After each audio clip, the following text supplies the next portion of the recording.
C'est bon? Tu me donnes le Oui, go et c'est puis bon.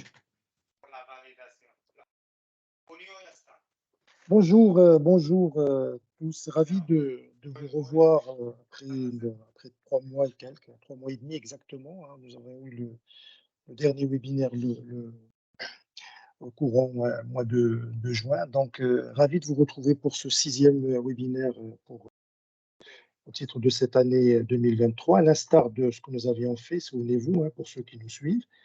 C'est exactement la même tendance que celle de 22. Vous a promis une dizaine de webinaires touchant en fait quasiment toutes les données. Mais au préalable, tout d'abord, j'aimerais rendre un immense hommage aux victimes décédées, des disparus et des blessés suite à ce terrible séisme qui nous a frappé plein fouet le haut de l'Atlas, la région de House le 8 septembre. Et, et aussi un immense bravo à la manière dont les choses avancent, cette solidarité de tout le pays pour leur venir en aide et essayer d'avancer. Et ça ne nous rendra pas nos disparus, nos blessés. Mais je pense que le mot d'ordre, c'est maintenant c'est la mobilisation autour de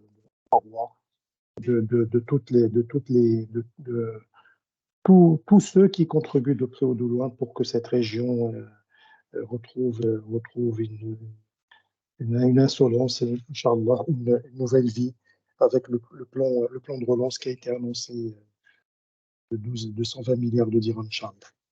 Donc, je reviens à notre webinaire. Donc, nous avions déjà fait 5 webinaires. Nous avons traité excusez-moi, de la notation des crédits, de la cybersécurité, des forces commerciales à l'export, l'organisation à l'ère du digital commercial et enfin, le dernier, c'était la protection des données. Alors, pourquoi ce webinaire d'aujourd'hui? Ce webinaire d'aujourd'hui qui s'intitule Risque de change et la place du Maroc dans les chaînes de valeur mondiales, il s'inscrit finalement dans la continuité parce qu'il est au cœur du business de nos entreprises, que ce soit par effet macro ou effet micro.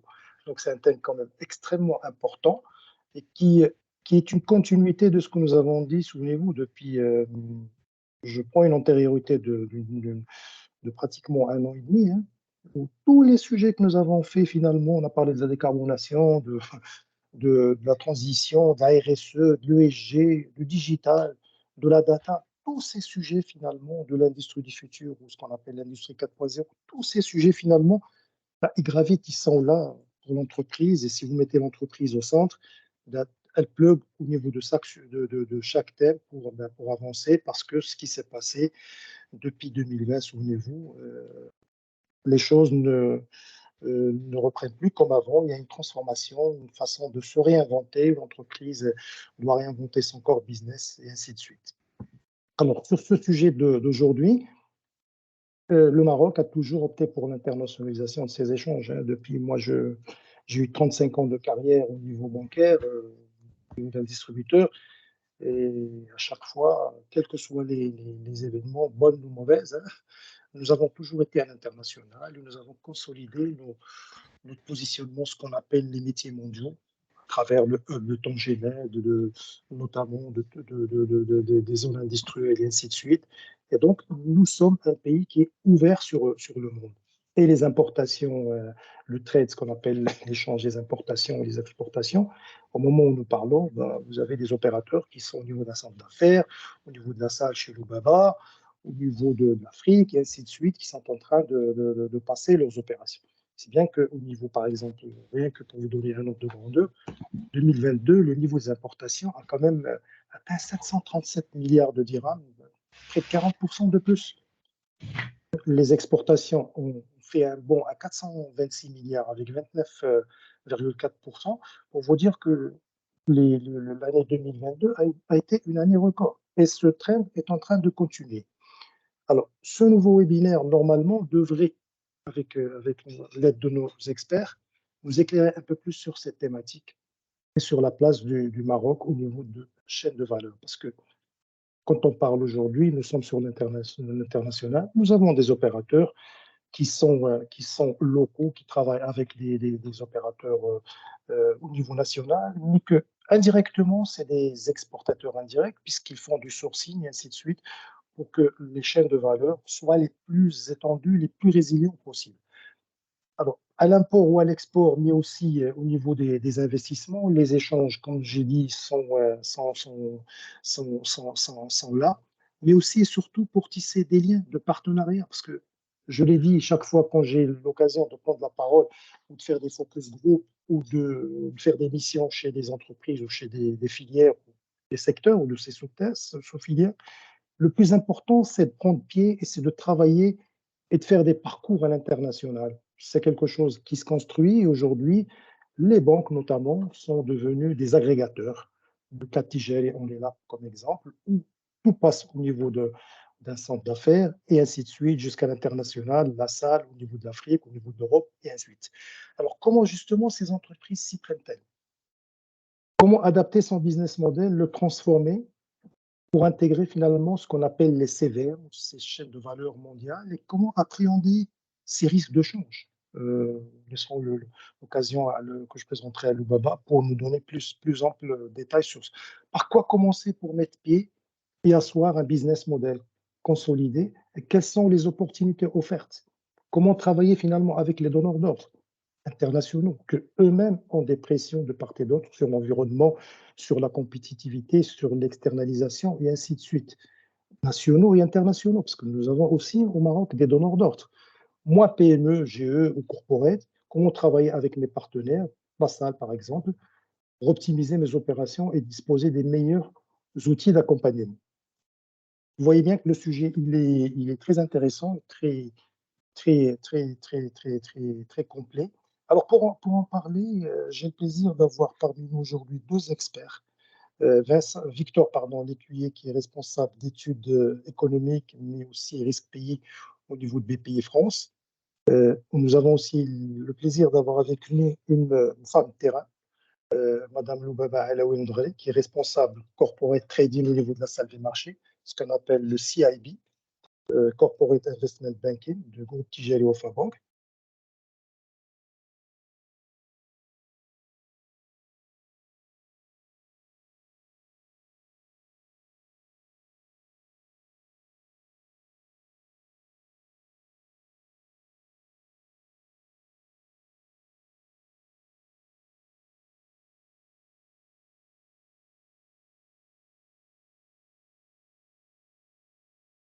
Kamal, est-ce que tu nous entends?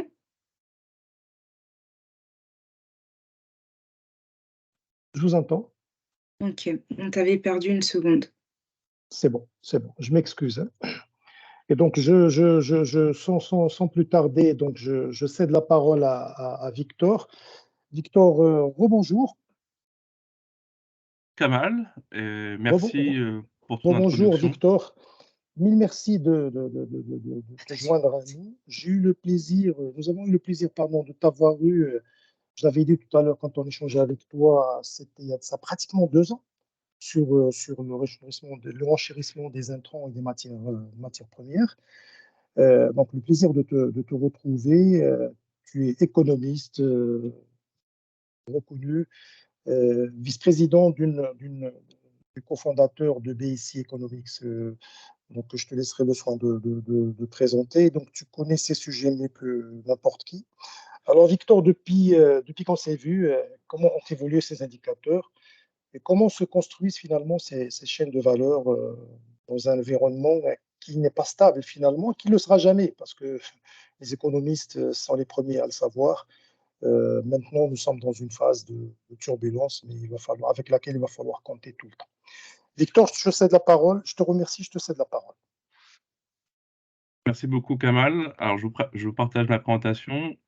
J'espère que ça va pas tarder à s'afficher. Tout d'abord, je suis vraiment ravi d'être aujourd'hui parmi vous pour parler du Maroc. Et bien évidemment, toutes mes pensées vont vers le peuple marocain après les terribles événements qui se sont déroulés le mois dernier. Et j'espère on arrivera à tirer des leçons plus positives sur l'avenir à l'occasion de ce webinaire. Mais en tout cas, oui, un gros soutien et une grosse pensée au Maroc et à sa population.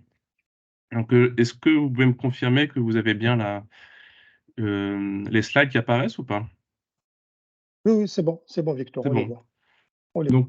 Donc ouais, l'idée de la présentation, en fait, c'est de présenter un peu en 2 temps, en fait, les principaux enjeux en termes d'intégration aux chaînes de valeur, au Maroc. L'idée, c'est plutôt d'insister sur des faits stérilisés et de comprendre, en fait, quel est le positionnement du Maroc en comparaison avec, d'autres pays et sur, ce qui en concerne l'intégration au niveau des chaînes de valeur mondiale. Le premier constat qui peut se faire, en fait, c'est qu'il y a 2 éléments importants sur, cette intégration.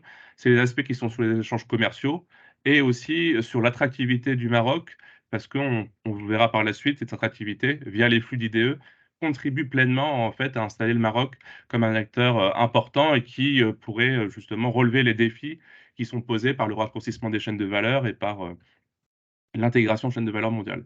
Donc tout d'abord peut-être, avant même de rentrer dans le cœur du sujet, de rappeler en fait qu'il y a des liens profonds, entre le Maroc et l'Union européenne et comme on va voir par la suite, c'est quelque chose qui est important parce que comme ici on le voit à travers, 4 chiffres clés, mais c'est surtout les 2 premiers qui nous intéressent, c'est que l'Union européenne capte 60 des exportations marocaines et que c'est l'Union européenne pourvoit environ 50 de du enfin, constitue 50 du stock d'investissement direct étranger au Maroc. Donc c'est un partenaire qui est clé et quand en fait on a cette conception d'intégration chaîne de valeur, il y a aussi, cet, effet de concentration et qui montre vraiment que le Maroc a, un rôle à jouer prépondérant dans, la réorganisation des valeurs des chaînes de valeur mondiales, notamment par rapport à son positionnement stratégique, géographique et industriel par rapport, à l'Union européenne. Donc le premier chiffre sur lequel nous on se on se concentre, c'est, sur les exportations et en fait, c'est bien de comprendre aussi quel est la le placement, en fait, du Maroc sur la chaîne des parts de marché internationales à l'export. Ce qu'on peut voir, ici sur notamment, le graphique, en haut, à gauche, c'est que certes la part, la part de marché du Maroc, dans le monde, c'est la ligne en pointillé, elle est certes relativement faible, c'est environ 0,17. Ce qu'on peut remarquer en revanche, c'est qu'elle est en forte progression que ça soit, en Europe, mais aussi, en Afrique. On verra que c'est un point important par la suite. Le Maroc se distingue par des parts de marché un peu plus élevées dans des domaines que sont l'aérospatial, l'automobile et l'alimentaire et ces, parts de marché, ont eu globalement, en fait, tendance à augmenter, au cours des années, mais le Maroc a aussi réussi à gagner des places, en fait, au niveau du rang en termes de parts de marché mondiales. C'est ce qu'on voit sur le graphique de droite. Donc, plus vous êtes bas sur le graphique, plus le rang, d'un pays se situe dans les premières places en termes de part de marché à l'export et ce qu'on peut voir, c'est que quand vous êtes en dessous de la bisectrice, que la droite grise, c'est que globalement, ce sont tous les pays qui ont depuis 20 ans, renforcé, leur compétitivité au point de glaner et d'enregistrer des gains en termes de part de marché, à l'export et le Maroc se situe parmi, les pays qui ont, glané le plus de de marché. Donc, au point de devenir le 3e pays africain avec le plus forte part de marché en 2022 et le 53e mondial enfin le 53e mondial. Donc ça, c'est un premier constat. Le deuxième constat tout de suite, c'est de se voir en fait quel est le positionnement du Maroc dans les chaînes de valeur. Donc ici, en fait, quand on parle de chaîne de valeur, il faut avoir en tête qu'il y a différentes mesures de mesurer les chaînes de valeur parce que souvent, enfin l'intégration en chaîne de valeur, il y a les intégrations qui sont dites en amont. Donc généralement, comment on les mesure? Cette intégration, c'est quand, la part de la valeur étrangère contenue dans les exportations d'un pays en question sont élevées. Donc, typiquement, les pays qui sont très intégrés en amont des chaînes de valeur, c'est ceux qui vont être situés le plus à droite sur, le graphique, ici, en haut à gauche et on va retrouver, par exemple, des pays qui sont très intégrés dans les chaînes de valeur auto. On retrouve notamment les pays d'Europe de l'Est ou des pays qui sont, particulièrement performants en termes de réexportation comme le Vietnam. L'autre intégration aux chaînes de valeur, elle est dite en aval et là, on la mesure par la part de la valeur ajoutée domestique contenue dans les exportations des pays tiers. Donc là, sur le graphique, toujours le même graphique, plus on se situe en haut du graphique, plus on est fortement intégré à ce type de chaînes de valeur qui sont dites en aval. Et là, le type de pays qu'on retrouve notamment tout en haut, c'est notamment des pays qui sont exportateurs nets d'hydrocarbures parce que quasiment le monde entier a besoin d'énergie, que ce soit fossile ou tout type d'énergie, pour produire, puis après pour exporter. Quand on se concentre sur le Maroc, ces petits points rouges, on voit que globalement, en moyenne, le Maroc se situe n'est pas forcément beaucoup plus spécialisé que d'autres pays ou relativement moins, que ce soit en amont ou en aval, mais vraiment en fait dans une sorte de moyenne. Et ce qu'on peut voir sur le graphique de droite maintenant, c'est que globalement aussi, chaque point représente une année. Donc depuis 2010, globalement, ce qu'on peut observer, c'est que le Maroc, fort d'une spécialisation notamment dans le secteur automobile, a réussi à être de plus en plus intégré dans les chaînes de valeur, que ça soit en amont ou en aval. Donc c'est un premier fait stylisé qui permet de voir effectivement, comme le mentionnait Kamal, que le Maroc est un pays qui est très tourné à l'international et qui se retrouve au centre des chaînes de valeur mondiales. Une fois qu'on a fait ce constat, en fait, il faut se poser la question de quels sont en fait les grands défis auxquels le Maroc pourrait faire face dans les prochaines années. Et un des premiers défis, tout de suite, auquel on peut penser, c'est la montée en gamme. Ici, sur les schémas en haut à gauche, ce qu'on peut voir, en fait, c'est une représentation schématique de la répartition des exports du Maroc entre 2010 et 2019. Plus le carré est important, en fait, plus la part de ces biens et de ces services, ce type de services exportés représente une part significative dans les exportations du Maroc. Ce qu'on peut voir, c'est qu'il y a une forte dominance des activités de services. Donc souvent, c'est les transports, c'est le tourisme, mais ça peut également être tout ce qui est technologie de communication. Et surtout, ce qui est important entre 2010 et 2019, c'est qu'on voit qu'il y a un carré qui est de couleur un peu bleu-violette qui se renforce. C'est les exportations de véhicules, d'automobiles. Et ça montre bien en fait cette capacité en fait du Maroc à très rapidement adapter son système de production et son système à l'export pour s'intégrer sur les chaînes de valeur et pour en fait essayer de sortir d'une spécialisation qu'on peut qualifier de assez faible en termes de valeur ajoutée. C'est ce qu'on peut voir sur le schéma à droite. Ici, qu'est-ce que ça montre? En fait, c'est l'indice de complexité des exportations calculé par la Harvard Kennedy School. Ici, le principe, c'est un peu le même. Plus la taille des carrés est importante, plus ça représente une part élevée des exportations. Là, on a une photographie en 2021, et plus vous êtes dans une couleur qui est verte, plus en fait l'indice de complexité de vos exportations est élevé. Donc, en gros, il y a une forte valeur ajoutée liée à vos exportations. Ce qu'on peut voir ici, c'est que du coup, le Maroc est globalement sur des couleurs qui sont beaucoup plus près du orange, donc un niveau de complexité des exploitations qui est relativement plus faible, mais il y a quand même des éléments qui sont favorables. On le retrouve tout ce qui est composants électroniques en bas et surtout tout ce qui est lié à l'automobile. Donc globalement, le Maroc se situe au 81e rang mondial sur 133 à cet indice. Il a gagné des places depuis 10 ans, il a environ gagné 8 places. Il se situe, le Maroc est généralement mieux positionné que les autres pays d'Afrique subsaharienne, donc qui montre quand même qu'il y a une distinction, le Maroc se distingue sur la montée en gamme de ses produits à l'export. En revanche, on peut observer que par rapport à d'autres pays comparables au Maroc, notamment ceux de la région MENA, que ce soit la Tunisie, que ce soit la Jordanie ou que ce soit l'Égypte, le pays se situe en dessous de la moyenne. Donc ça, c'est un premier grand défi pour le Maroc de s'imprégner un peu de la réussite du secteur automobile pour réussir à monter en gamme progressivement et dégager du coup des produits à plus forte valeur ajoutée et du coup espérer dégager essayer de réduire le déficit commercial. L'autre grand défi, Kamal l'a aussi abordé, décidément, il a presque tout dit, c'est tout ce qui est lié à la décarbonation. Pourquoi c'est important? C'est notamment par rapport aux relations, les échanges commerciaux avec l'Union européenne. Ce qu'on peut voir sur le graphique à gauche, c'est que globalement, l'intensité des émissions de CO2 contenues dans les importations de l'Union européenne en provenance du Maroc ont eu tendance à diminuer et sont en tendance beaucoup plus faible que les importations du reste du monde. Donc il y a des distinctions à avoir par secteur. Tout ce qui est industrie tout ce qui n'est pas pétro, mais toute l'activité chimique, tous les biens chimiques ont une intensité de carbone beaucoup plus élevée que tout ce qui est secteur électrique, électronique, ou encore tout ce qui est vestimentaire ou agroalimentaire. Pourquoi c'est important? C'est que là, d'ici 2027, en Union européenne, donc le premier partenaire à l'export pour le Maroc, il y a ce qu'on appelle le mécanisme d'ajustement carbone aux frontières. Ce mécanisme, quel est son objectif? C'est de tenter en fait d'appliquer un prix du carbone sur les produits qui sont importés par les pays Union européenne, mais en dehors de l'Union européenne.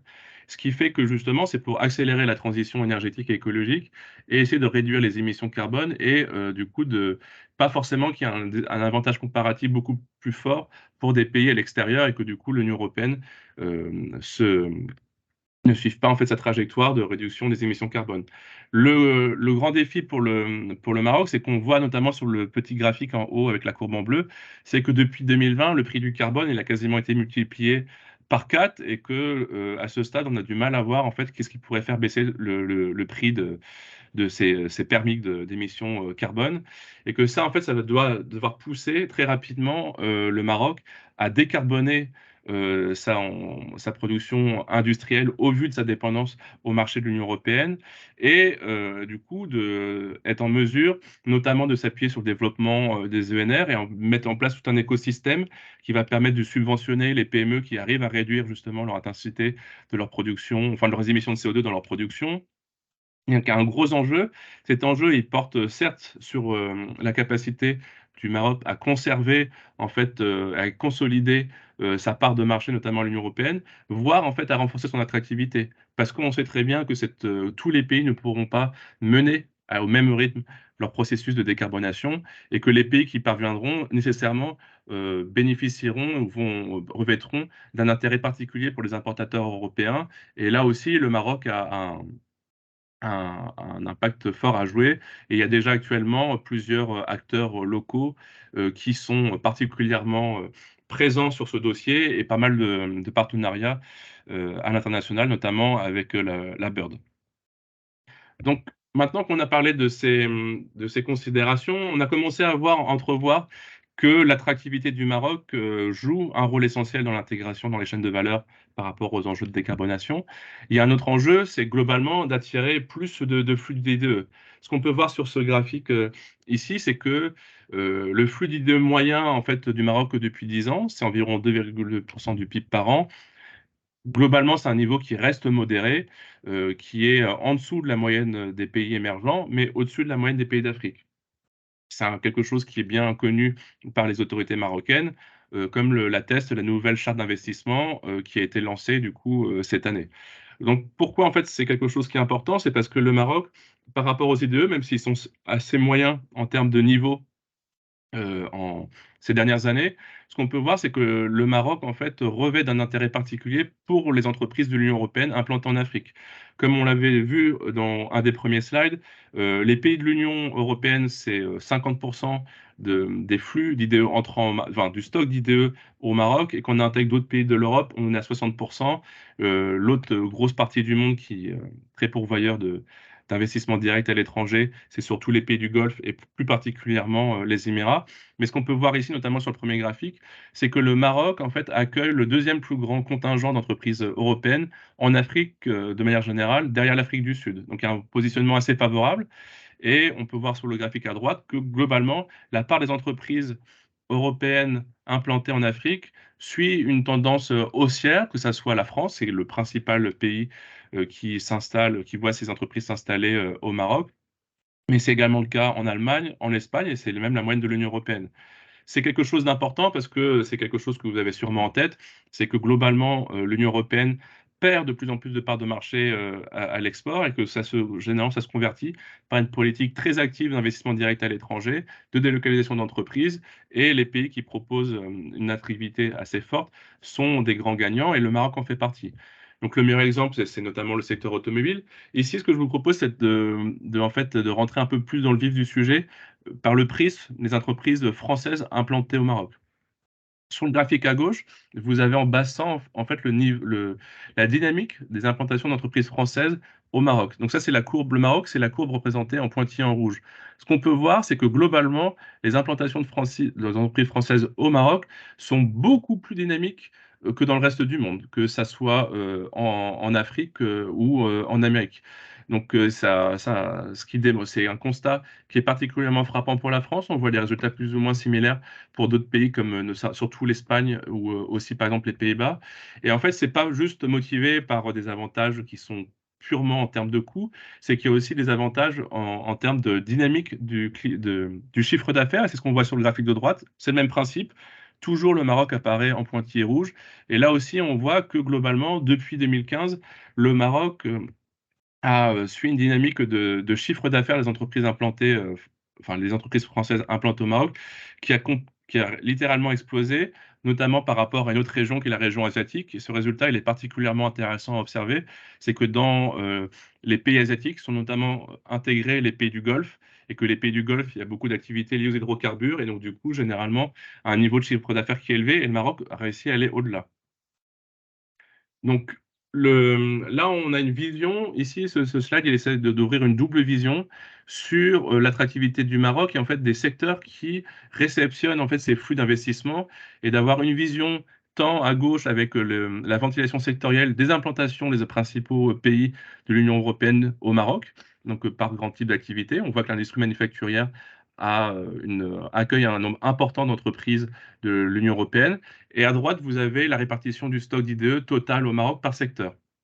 Et là aussi, on voit en fait qu'il n'y a pas forcément d'effet de concentration. C'est que, certes, l'immobilier, l'industrie, les télécoms sont des grands, enfin, réceptionnent beaucoup de flux d'IDE, mais que c'est globalement, contrairement à d'autres pays où généralement c'est un seul secteur, c'est souvent le secteur extractif, le Maroc arrive à tirer son épingle du jeu et propose en fait des sources d'investissement très diversifiées pour les investisseurs étrangers. Il y a à avoir en tête que globalement, il y a 5 secteurs qui captent près de 75% du stock d'IDE au Maroc. C'est tout ce qui concerne l'industrie, ça paraît en bleu sur le graphique à droite, l'immobilier, les télécommunications, le tourisme et la finance. Donc une fois qu'on a fait ce constat-là, en fait, on voit que le Maroc présente un intérêt pour les entreprises étrangères, mais aussi dans la perspective en fait de peut-être bénéficier des atouts du Maroc pour ensuite exporter. Parce que le Maroc, c'est pas juste un pays qui accueille les IDE, c'est un pays qui, en l'espace de 20 ans, a réussi à multiplier par 5 le montant en pourcentage du PIB d'IDE qui sortent du pays et qui viennent surtout s'investir dans les pays d'Afrique subsaharienne. C'est ce qu'on peut voir notamment sur le camembert à gauche, quand on voit que la répartition géographique du stock d'IDE du Maroc, c'est certes 23% en Europe, et après, il y a quand même beaucoup de pays, la Côte d'Ivoire en tête, qui accueillent des IDE. Donc, il y a ici un peu la réflexion de se dire que le Maroc pourrait présenter une rampe de lancement pour n'importe quel type d'investisseurs, qu'ils soient européens, qu'ils soient américains, qui viennent des pays du Golfe, pour après, en fait, enfin, pouvoir investir le marché africain. Et dans cette considération-là, ce qui est intéressant, c'est de regarder cette graphique de droite. C'est que, comme vous le savez probablement, il y a ce projet en Afrique de zone de libre-échange. Et en fait, il apparaît que le Maroc serait un des pays, selon les calculs de la Banque mondiale, qui présenterait en fait le plus gros potentiel. Pourquoi? Alors, ici, l'interprétation du graphique à droite, c'est qu'actuellement, la barre en bleu, ça représente la part des exportations destinées à l'Afrique. Au Maroc, c'est assez faible parce qu'il y a un gros effet de concentration sur l'Union européenne. Les exportations du Maroc vers l'Afrique, ça représente que 7% du total des exportations. Si il n'y avait pas forcément d'implémentation de cette zone de libre-échange d'ici 2035, cette part elle passerait de 7 à 9. On rajoute la petite partie en rouge qui est de 2. En revanche, avec l'application de la zone de libre-échange, qui consiste à supprimer 90% des droits de douane entre les pays africains, mais aussi de réduire de 50% les barrières non tarifaires, la part des exportations du Maroc vers l'Afrique, selon les calculs de la Banque mondiale, elle passerait du coup de 7 aujourd'hui à 26. Et donc du coup, ce que ça permet de voir, c'est ce qui apparaît en jaune, c'est que ce surplus, en fait, il est lié aux potentiels qui sont offerts par cette zone de libre-échange. Donc le Maroc, on le voit ici, c'est celui qui a la barre jaune la plus importante et donc du coup, les principales perspectives à l'export, elles sont pour le Maroc. En revanche, là où le Maroc a beaucoup de gains à dégager par rapport à la réduction des droits de douane, c'est un des pays qui est le plus avancé en termes de barrières non tarifaires et que là, ça pourrait compenser en fait les avantages du Maroc par rapport à ces compartiments. Donc voilà, peut-être que le Maroc, au-delà de son aspect pour ensuite peut-être importer, enfin plutôt exporter vers l'Union européenne, pourrait bénéficier en fait de cette opportunité pour en gros baisser la concentration de ses exportations. Donc voilà, donc j'enchaîne sur le risque de change. Je suis disponible pour des questions, mais peut-être plus en fin de présentation. Sur la perception en fait des évolutions sur le dirham marocain. Ce que je propose, c'est de revenir un petit peu en arrière. Il y a 9-12 mois en arrière. Pourquoi? Parce qu'il y a il y a environ 1 an, il y avait une perception, plutôt négative de l'évolution, du dirham marocain, dans un contexte de resserrement de la politique monétaire, du côté de la Fed, qui a participé à une forte appréciation du dollar par rapport à toutes les devises, que ce soit des devises des économies développées ou des pays émergents. Donc du coup, le Maroc n'a pas échappé à cette tendance, et que globalement, au vu du régime de change qui est choisi par le Maroc, d'ancrer l'évolution du dirham sur un panier de référence qui se compose à 60% de l'euro et à 40% du dollar, c'est coûteux pour la Banque centrale en fait d'assurer une forme de stabilité du dirham, et cette stabilité elle est difficile à assurer parce qu'il faut nécessairement en fait s'appuyer sur les réserves de change, et les réserves de change avaient eu tendance à se contracter en 2022 du fait de cette appréciation forte du dollar. Début 2023, les perspectives restaient aussi un petit peu négatives parce qu'il y avait toujours ce cycle de hausse des taux aux États-Unis qui pouvait mener en fait à des tensions sur les devises, notamment émergentes, dont le dirham, et que dans le même temps, on savait qu'il allait y avoir un ralentissement de la zone euro, qu'il y avait des perspectives d'exportation agricole au Maroc qui n'étaient pas forcément très favorables. Ça a impliqué une baisse, enfin un creusement du déficit courant qui généralement joue en défaveur de de la, de la devise, et qu'il y avait d'autres risques plus indirects qui pouvaient être soit liés à l'inflation, soit liés à la perception du risque souverain. C'est important d'avoir ces éléments en tête parce que ces éléments-là, même si on va le voir par la suite, ont eu tendance à finalement s'améliorer, c'est quelque chose qui pourrait revenir par la suite et qui pourrait à nouveau jouer sur la devise. Donc, comme je vous le disais, finalement, en fait, les doutes et les craintes du fin d'année 2022 et début 2023, elles ont eu tendance à se dissiper parce qu'il y a eu plutôt des nouvelles optimistes en début d'année, et ces principales, ces principales bonnes nouvelles ont contribué en fait à un raffermissement du dirham qui a eu tendance à se renforcer, notamment par rapport au dollar. Ici, en fait, quels sont les principaux arguments mis en avant? C'est que finalement, les flux en provenance de la zone euro, ceux dont on avait parlé en introduction, que ce soit les flux d'envoi de fonds des expatriés, les IDE, la demande européenne adressée au marché marocain, sont montrés plutôt résilients, et ça a contribué en fait à un renforcement de la balance des services et des revenus, ce qui a permis, ce qu'on peut voir sur le graphique à gauche, d'avoir au final un seul courant plus ou moins équilibré. Dans le même temps, les prix des matières premières ont eu tendance à diminuer. Et ça, c'est plutôt des bonnes nouvelles aussi pour redresser le solde courant du Maroc.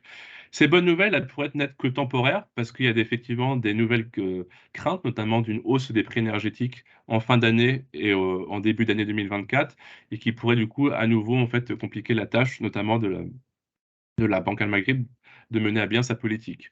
Mais globalement, là, on est sur une nouvelle tendance, c'est qu'il y a un changement de scénario en termes de conduite de politique monétaire. Et là où auparavant le Maroc était un petit peu en retard, on peut considérer, dans son cycle de resserrement des politiques monétaires, le fait qu'il y ait une inflation assez élevée, c'est ce qu'on peut voir sur le graphique à droite, a forcé en fait la Banque centrale à augmenter ses taux pour essayer justement de combattre contre cette inflation, et que ça, généralement, ça contribue à réduire le différentiel de taux par rapport aux autres zones de référence que sont la zone euro et surtout les États-Unis. Et ça, généralement, ça permet, ça contribue à renforcer l'intérêt et des investissements au Maroc. Donc, globalement, la combinaison de ces facteurs ont fait que les réserves de change sont depuis redressées et offrent un petit peu plus de marge de manœuvre pour la Banque centrale. Et au-delà de ça, il y a eu la signature d'une ligne de crédit modulable de 5 milliards d'euros avec le FMI, qui envoie un message très positif et qui offre beaucoup plus de flexibilité au Maroc pour notamment lever de la dette et faire face à ses besoins de financement externe. Donc, si on a pu voir qu'il y avait peut-être des perceptions un peu plus risquées il y a 1 an de l'évolution de la devise marocaine, globalement, le fait que la Banque centrale soit très crédible dans son mandat et que sa politique est toujours en cohérence avec le régime de change qu'elle assure, fait qu'il n'y a pas forcément en fait beaucoup de craintes sur la devise marocaine. C'est ce qu'on peut voir notamment sur le graphique de gauche et de droite, où à chaque fois ici, le raisonnement, on sert d'un proxy, où on voit en fait la différence entre le forward à 1 an, donc les forwards, mais je pense que le Boba en parlera mieux que moi, c'est un outil de couverture contre le risque de change à 1 an entre deux devises, et qu'en fait l'écart entre entre ces forwards et le prix spot, donc le prix qui a cours officiellement aujourd'hui, a tendance à se réduire en fait au Maroc. Et ça, généralement, plus il se réduit, moins sont élevées les craintes de dépréciation de la devise. Et là, actuellement, en fait, cet écart entre prix forward et prix spot est négatif. Et ça, généralement, c'est plutôt un signe que la devise devrait au contraire s'apprécier.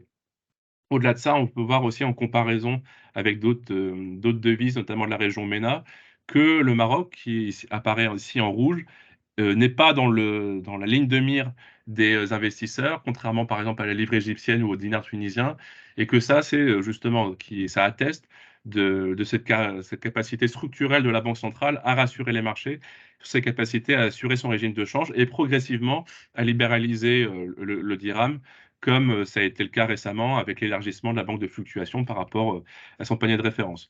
Donc ici, je vous fais un dernier slide récapitulatif sur les facteurs qui pourraient être en faveur d'une plus grande stabilité du dirham et les facteurs plus défavorables et ceux pour lesquels il y a encore une forte incertitude. Le premier élément très favorable, c'est cette ligne du crédit modulable du FMI sur lequel le Maroc a, je crois déjà, tiré justement pour faire face aux catastrophes liées aux besoins de financement externe qui sont liés au tremblement de terre.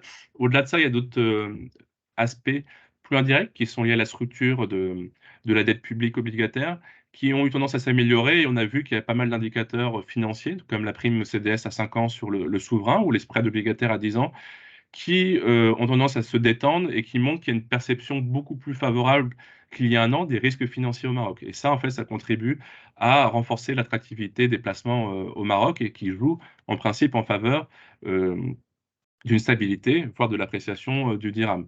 Et que ce qu'on peut voir aussi, c'est que si le pays a une position extérieure nette, c'est-à-dire il a beaucoup plus d'engagement vis-à-vis du reste du monde qu'il n'a d'actifs au sein d'actifs détenus dans le reste du monde. Globalement, en fait, la part des IDE est très importante et c'est des capitaux qui sont du coup pas volatiles et qui permettent justement de combler des besoins d'investissement et qu'on imagine qu'avec tout ce qui est en train d'être mis en place, notamment avec la nouvelle charte d'investissement et de cette capacité du Maroc à attirer des IDE, que les réformes mises en place renforcent l'attractivité du pays.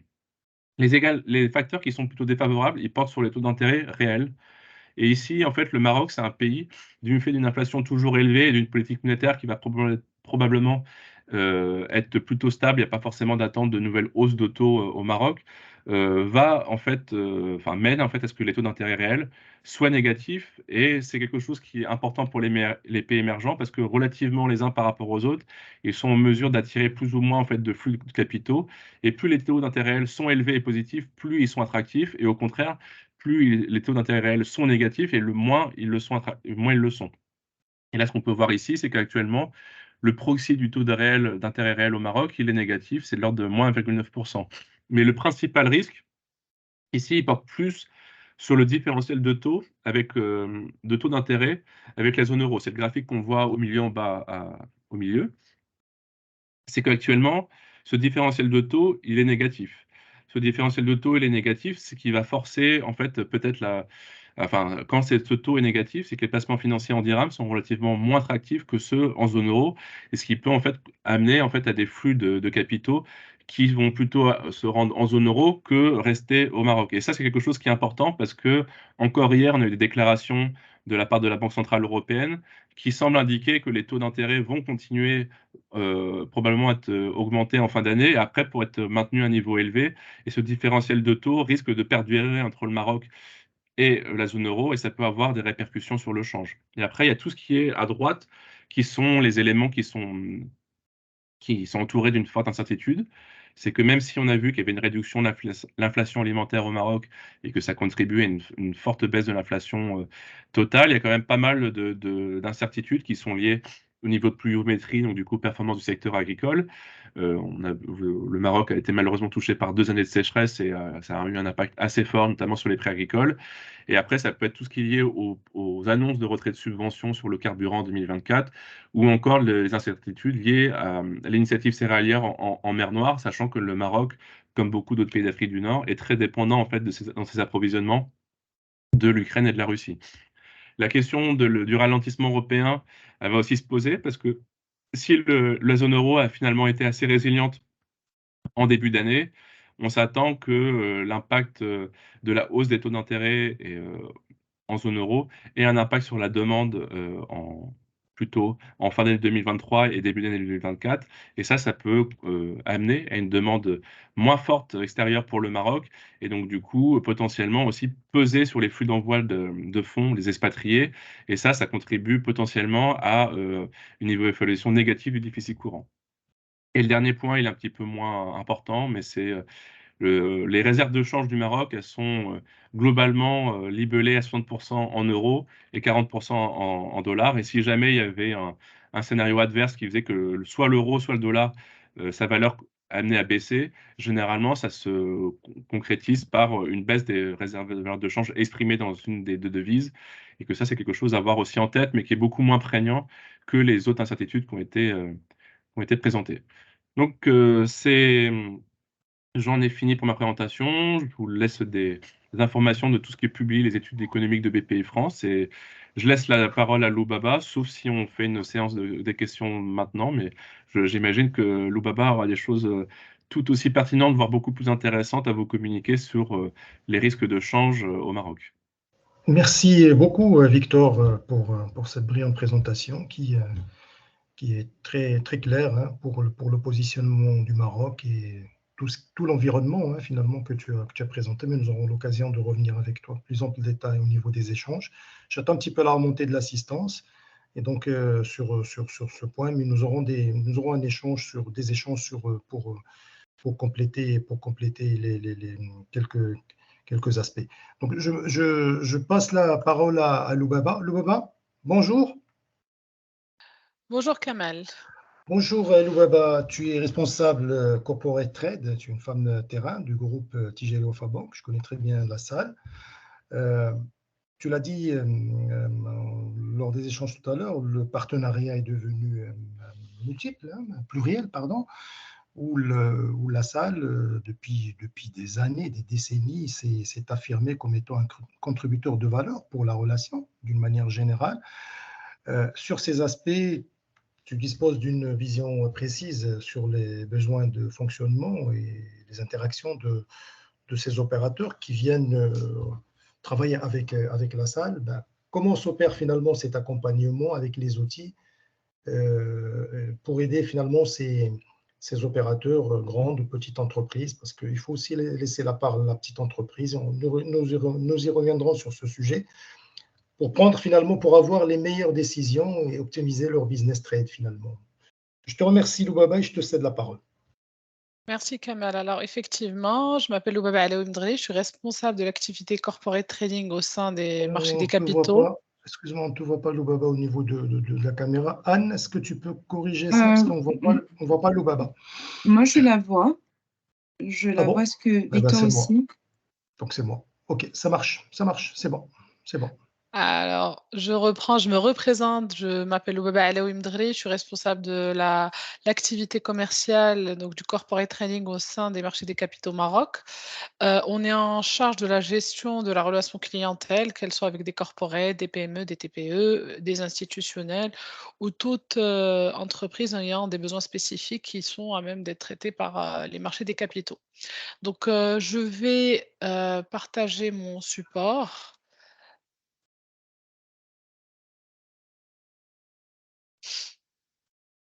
Est-ce qu'il est visible? Oui, tu peux il est en plein écran chez toi? Oui, ça va prendre du bon. temps, mais c'est bon. Alors, les marchés des capitaux font partie du pôle CIB. Oui, merci Kamal.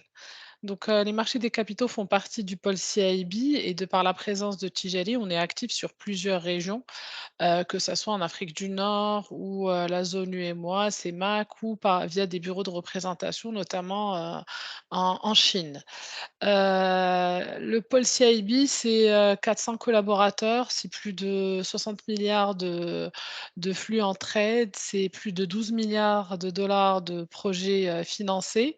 Et en tant que marché des capitaux Maroc aussi et groupe, on est à plus de 85 milliards de dollars de volume change et dérivés.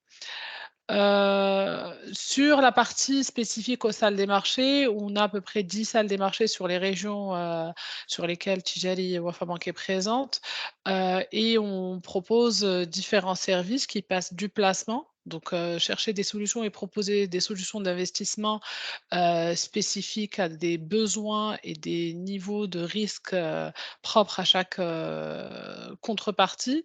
On a des solutions de couverture des risques, elles portent sur le change, sur les taux, sur les matières premières.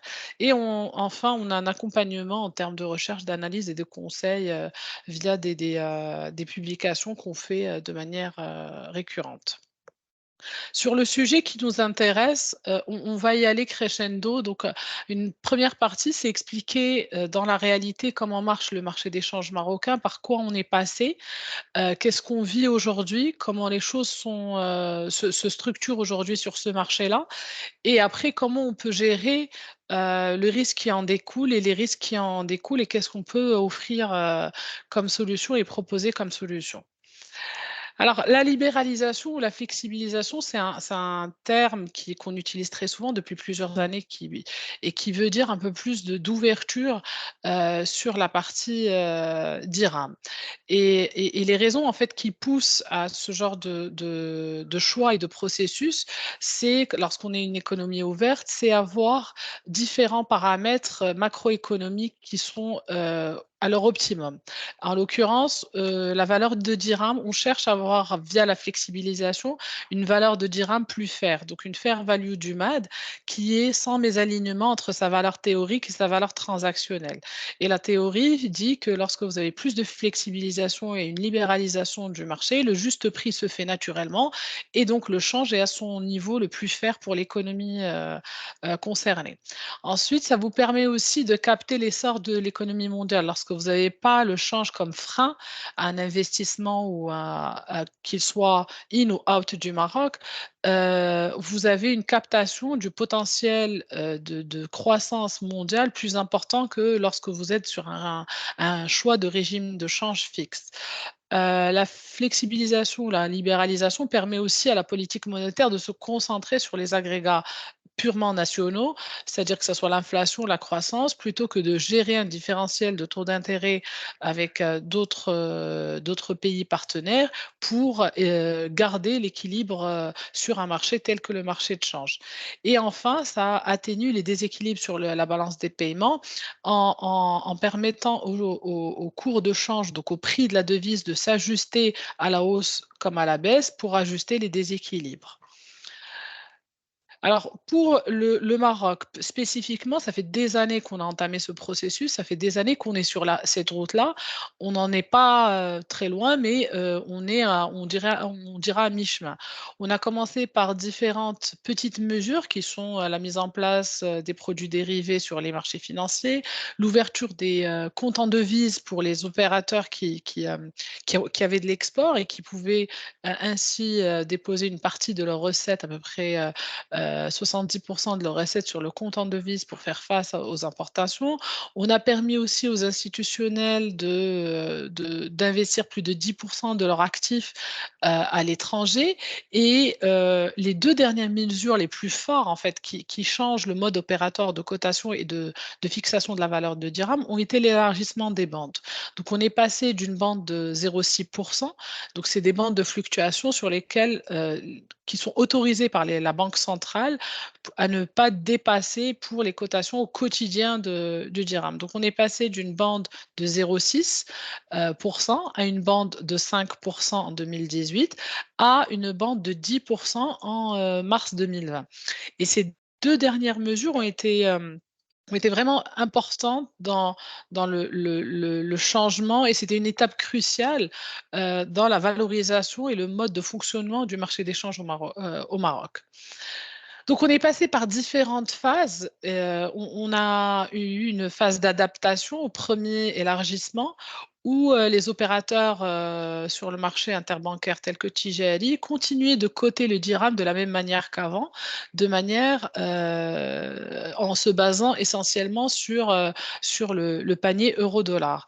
Et à ce moment-là, la version et risque était quand même assez importante et la Banque centrale était très présente sur le marché, à l'achat comme à la vente, pour permettre de garder l'équilibre et ne pas avoir des dérives sur la valorisation du dirham. Ensuite, on est passé par ce qu'on appelle une phase d'assimilation où les opérateurs ont commencé à appréhender en fait au-delà de l'euro-dollar les flux en dirham qui pouvaient impacter le marché interbancaire. Et à ce moment-là, on avait un début et un changement de paramètres qui impactaient le dirham et qui valorisaient le dirham. Depuis, on est dans une phase de croisière. Bien évidemment, on est passé par une phase de turbulence au moment du Covid où on avait une hausse de l'aversion au risque, où les opérateurs de marché ne savaient pas comment allaient se comporter les flux entrants et sortants au Maroc. Et donc, comment le dirham allait réagir en fonction. Mais ça a été assez rapidement tassé. Et depuis le début en fait de la première phase d'élargissement, la Banque centrale n'a pas été présente ou très très peu présente, vraiment de manière très anecdotique depuis 2018 sur le marché des changes et le marché a totalement fonctionné en équilibre sans l'intervention des réserves de la Banque centrale. Et donc aujourd'hui, on est sur un marché qui fixe la valeur de dirham en fonction des flux in and out et qui valorise en fait le poids de la liquidité et sur le marché interbancaire dans la valorisation de la devise. Alors, pour être plus précise et vraiment appréhender le fonctionnement, il est important de comprendre les deux paramètres ou les deux facteurs qui impactent le dirham aujourd'hui. Il y a ce qu'on appelle communément le risque panier. Et ce risque panier est induit par la composition et le choix du régime de change fait par le Maroc sur une fixation de la valeur du dirham en fonction d'un panier à 60% euros et 40% dollars aujourd'hui. Et donc, la valorisation ou les variations de l'euro-dollar ont un impact direct sur la valorisation du dollar MAD ou de l'euro MAD. Et donc, le suivi quotidien de ce paramètre, de ce sous-jacent qu'est l'euro-dollar, est crucial pour anticiper ou valoriser le dirham. Il y a un nouveau paramètre qui entre en jeu et qui est d'autant plus présent et d'autant plus important que les bandes de fluctuation ont été élargies. C'est ce qu'on appelle le risque de base. Et ce risque de base est induit par l'élargissement de la bande et la volatilité qui a été induite par cet élargissement. Donc aujourd'hui, lorsqu'on on est exposé au dirham, on est exposé à l'euro-dollar, certes, mais aussi à la liquidité sur le marché interbancaire. Donc, je vous ai mis un graphe en bas à gauche qui reprend ce qu'on a appelé la position de change globale des banques versus les cotations de la liquidité. Donc, lorsque vous avez comment est fixée la valeur du dirham? La valeur du dirham est fixée en premier lieu en fonction de la valeur de l'euro-dollar et ensuite elle est ajustée par les cotations de la liquidité. Et donc, la cotation de la liquidité, elle se fond dans un intervalle qui est défini réglementairement par la Banque centrale, de -5 plus 5%, autour d'un mid, ce qu'on appelle le mid panier. Et à partir de là, toutes les cotations sur le marché interbancaire se font dans cet intervalle-là durant toute la journée et tout le temps.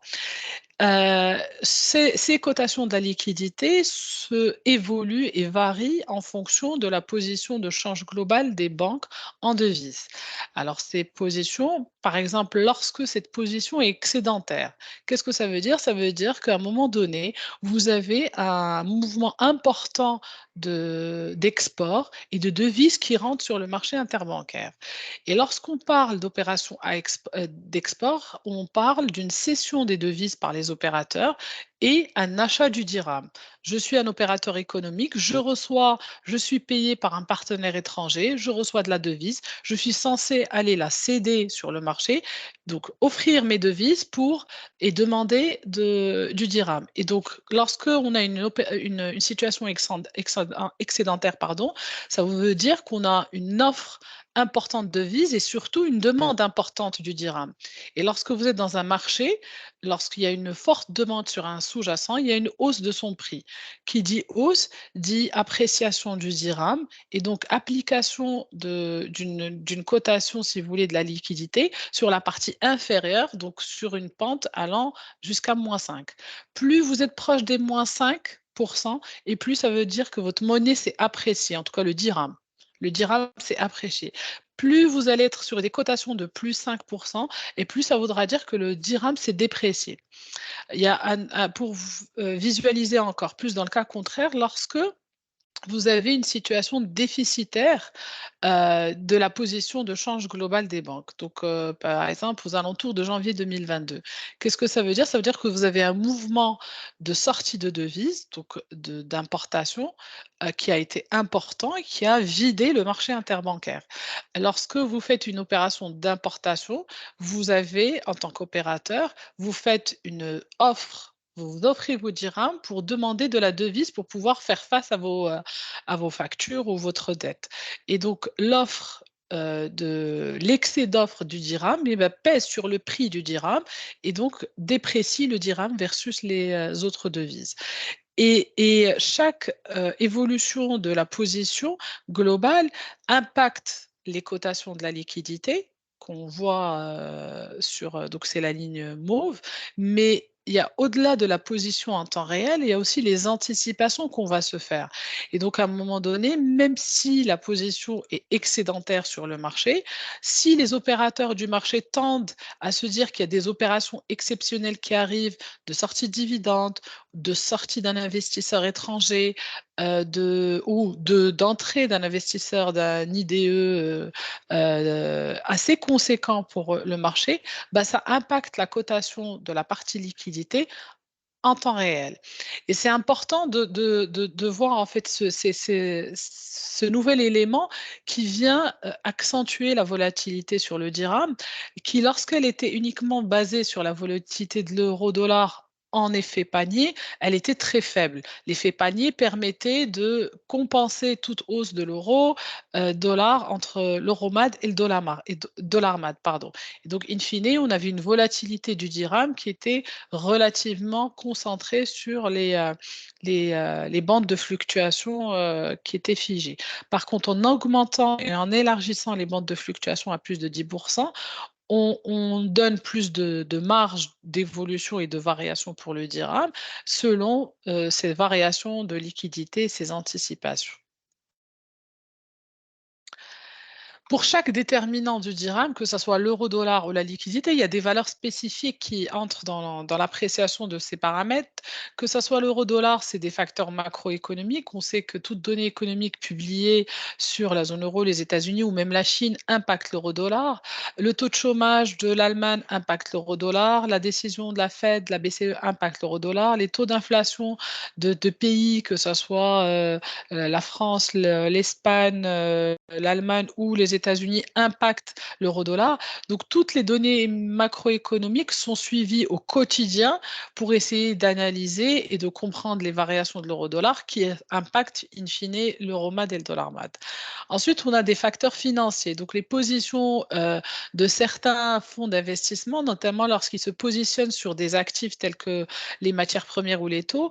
Si, par exemple, vous avez une crise qui impacte, qu'elle soit économique ou autre, qui impacte le prix du pétrole qui est libellé en dollars, vous aurez une demande du dollar plus important. À titre d'exemple, lorsque le baril faisait du 120-130 dollars, le même bateau de baril ne coûtait 30 à 40% de plus. Et donc, pour procéder à l'achat de ce bateau-là, vous allez décaisser plus de dollars, vous avez besoin de plus de dollars. Et donc, la demande sur le dollar tend à augmenter dès lors où il y a un impact sur un marché de matières premières.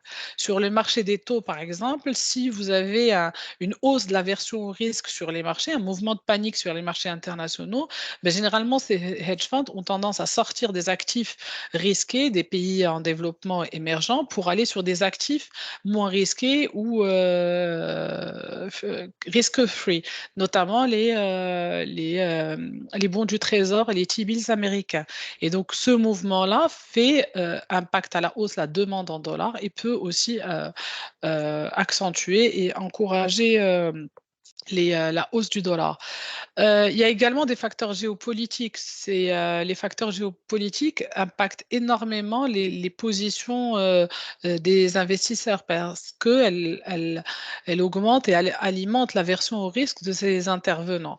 Et ces trois facteurs sont suivis au quotidien pour évaluer le trend futur et les anticipations sur l'euro-dollar. En termes de liquidité, alors en gros, la liquidité, c'est le netting entre les flux entrants et les flux sortants pour l'économie marocaine. Qu'est-ce qui fait qu'à un moment donné, on peut avoir une appréciation du dirham? C'est que les flux entrants sont beaucoup plus importants que les flux sortants, notamment une bonne tenue des recettes MRE ou IDE, une progression des exportations minières, notamment et particulièrement de l'OCP, un mouvement d'import moins important de par la réglementation qui nous l'imposerait, ou par une baisse de l'activité en soi de l'économie marocaine. Tous ces mouvements vont donner lieu à un équilibre en faveur de l'appréciation du MAD, où la demande en MAD sera plus importante que l'offre parce que vous avez de l'export qui vient de manière importante, donc une cession des devises pour un achat du dirham. En contrepartie, qu'est-ce qui amènerait une dépréciation du dirham? C'est une hausse des cours de matières premières en étant un importateur structurel, notamment de produits pétroliers. Une mauvaise campagne céréalière avec une hausse des importations en céréales, une hausse des remontées des dividendes, un risque plus important ou une récession chez les pays partenaires qui pousserait à une baisse de la demande adressée au Maroc ou des opérations exceptionnelles de sortie en devises. Alors, de sortie d'investisseurs. Le point commun de tous ces paramètres, c'est que, in fine, ça donne lieu à une opération d'achat de devises et de vente de dirhams pour faire face à paiement des matières premières, paiement des céréales, paiement des dividendes, paiement d'un investisseur qui se rétracte du Maroc. En tout cas, ça donne lieu vraiment à une offre abondante du dirham pour un achat des devises. Et ce flux et cette configuration impacte le dirham à la baisse en termes de valeur et donc une dépréciation du dirham. Alors, bien évidemment, lorsque vous êtes un opérateur marocain ou en tout cas un opérateur basé au Maroc, dont l'activité est liée au marché international, vous passez par le change à un moment donné dans votre processus d'activité. Et ce passage induit forcément un risque entre le moment où vous avez budgétisé vos opérations, qu'elles soient commerciales ou financières, et le moment où vous les dénouez. Ce risque-là, qu'est-ce qu'il représente? Il représente la différence entre ce que vous avez budgétisé et ce que vous avez réellement effectué comme transaction. La gestion de ce risque est primordiale parce qu'elle vous permet de protéger votre marge commerciale, de préserver votre compétitivité et d'atténuer l'impact de ces variations de change sur votre bilan. Comment vous pouvez gérer ce risque-là? Il y a deux manières. Quand vous avez une activité qui n'est pas monosens, c'est-à-dire que vous n'êtes pas uniquement à l'import ou uniquement à l'export, vous êtes dans les deux sens, vous faites et de l'import et de l'export, vous pouvez éventuellement loquer et refléter les deux risques de manière à les annuler. Si vous ne faites pas la même devise, Si vous êtes à l'import, vous faites un peu d'euros, un peu de dollars, vous pouvez loquer le risque sur l'euro-dollar. Mais vous gardez le risque sur la liquidité. Par contre, si vous êtes monosens, monodevise, vous prenez vous subissez totalement le risque de change entre ce que vous avez appréhendé, valorisé comme change pour fixer votre marge commerciale ou votre coût d'endettement et ce que le marché vous donne réellement. Et à partir de là, il y a ce qu'on appelle la couverture financière qui passera par l'utilisation d'instruments de couverture qui sont autorisés par l'Office d'échange. Alors, la salle des marchés Tijari en propose de tout type, différentes familles de produits avec différentes combinaisons. Mais ce qui est important aussi, c'est qu'on propose le conseil et l'optimisation de l'utilisation de ces produits.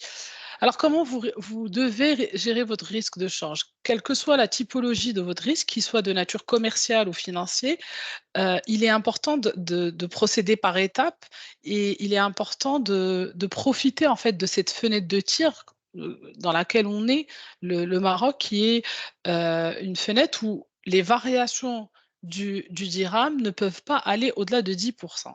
Donc, le fait d'avoir une bande de fluctuation qui est figée à 10%, c'est une chance pour les opérateurs économiques parce qu'au pire des cas, vous ne perdez que 10%. Je sais que pour certains opérateurs, c'est énorme, mais sachez que si un jour on y arrive, et je pense que c'est le but, si demain on est sur une totale flexibilisation, libéralisation du dirham, la valeur du dirham peut varier de 40%.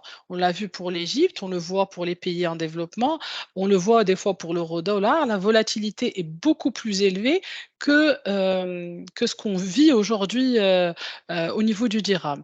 Donc, aujourd'hui, il faut profiter de cette période de latence, d'accalmie, même si elle est moins calme qu'auparavant, mais en tout cas de cette protection que nous est donnée par les régulateurs pour appréhender les produits qu'on peut utiliser pour gérer ces risques, pour appréhender leur utilisation, leur compréhension, leur utilisation, leur cotation, les impacts et les facteurs qui rentrent dans la détermination de leur cotation, la manière de gérer au niveau de votre entreprise, de les valoriser dans votre bilan et qu'est-ce que vous pouvez en tirer. Et pour ça, il y a un process qui doit être suivi et qui, à notre sens, primordial. Il y a 2 étapes qui sont primordiales dans la gestion de ce risque. C'est l'identification du risque, déterminer où est le risque dans mon processus d'activité, il touche quelle partie de mon business et sur quel montant, sur quel horizon temporel. C'est très important d'avoir une vision claire de l'amplitude du risque, où se situe le risque dans mon activité. Ensuite, une fois que vous l'avez situé, c'est comment je le mesure. Il faut pouvoir mesurer le risque qu'on prend de manière quantitative. C'est-à-dire que si je ne fais pas ça et si je subis ça, quel est l'impact sur mon business, sur ma marge commerciale, sur ma capacité à rester en vie et à continuer mon activité? Est-ce que je peux subir une variation de 10, 20, 30, 5, 2%? Et c'est important de la valoriser. La valoriser vous permet ensuite d'arbitrer.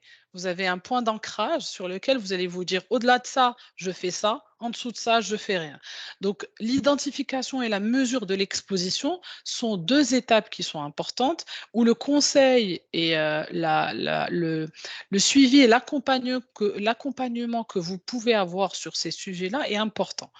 Ensuite, viendra l'étape de définir la stratégie selon votre aversion au risque, selon vos trésoreries, selon votre capacité à aller sur des produits plus élaborés ou moins vanille, plus compliqués, vous allez adopter une stratégie ou une autre.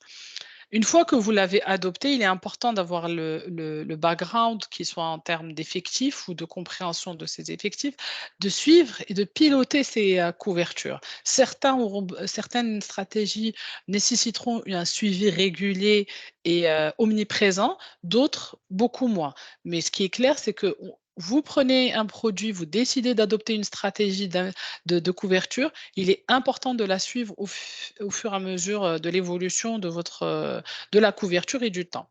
Et enfin, surveiller le marché et anticiper lorsque vous avez des mouvements inverses qui se produisent sur le marché pour essayer de réadapter votre stratégie selon les nouvelles conditions de marché. Alors, les produits qu'on peut vous proposer au niveau de Tijari Wafa Bank sont, on les a catégorisés en 3 grandes familles. Même si le premier n'en est pas vraiment une, mais il y a ce qu'on appelle le spot, le change au comptant, c'est la cotation en temps réel. C'est une opération vous permettant d'acheter immédiatement les devises contre les dirhams à un taux fixe en fonction du marché.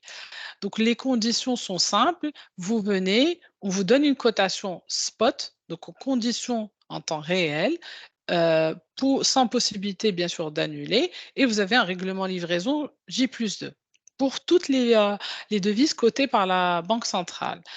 Ça vous permet une simplicité de gestion. Vous n'avez pas besoin d'évaluer ou, comme je vous ai dit, les différentes étapes que je vous ai présentées. Vous venez à la dernière minute et vous achetez vos devises pour payer votre facture ou vous cédez votre devise parce que vous avez reçu votre paiement.